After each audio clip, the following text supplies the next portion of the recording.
There was a young man who had just graduated as a scientist, and he went to Trivandrum and he was about to join the Bhabha Atomic Research Center. And so, as he was on the beach in Trivandrum, he saw an elderly gentleman sitting there and reading Bhagavad Gita. So the young man was quite an atheist and non-believer. He approached this elderly man and said, "Why are you wasting your time reading this Gita?" And the old man said, "Well, I am very much fascinated by the mystery unraveled by the Bhagavad Gita, and so I am studying it." The young man said, "There is no point. You are simply wasting your time, and if you are coming from a scientific background, then this has absolutely no use at all. I am a scientist, and so I can say that ultimately all the answers are in science, and no point studying this Gita."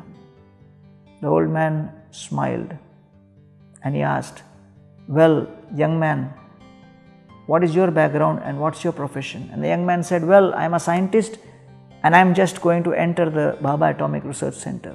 And then at that moment, suddenly a car came there, and the car had lights on top, and it looked like the car for a very special government official. And the old man said, "I have to go now," got up and started walking towards the car. As he was entering the car, the young man got little bewildered, came close to the old man and said, "Who are you, sir? I didn't recognize you. What's your name?" And the elderly man said, "My name is Dr. Vikram Sarabhai." And the young man was bewildered because this was the person who was heading the Bhabha Atomic Research Center. He was the chairman of the Atomic Energy Commission. And in this way, here was the most respected scientist in the whole country. And this young man was giving him lectures on science and Bhagavad Gita, and not to read the Gita. And so he turned to the old man and said, "Sir, you are such a big, eminent, prestigious scientist. How is it that you are studying the Gita?" And Dr. Vikram Sarabhai smiled at him and said, "Well, if as scientists we are fascinated by the creation, I am simply trying to understand the mystery of the Creator. And there is no better book to understand the mystery of the Creator than the Bhagavad Gita.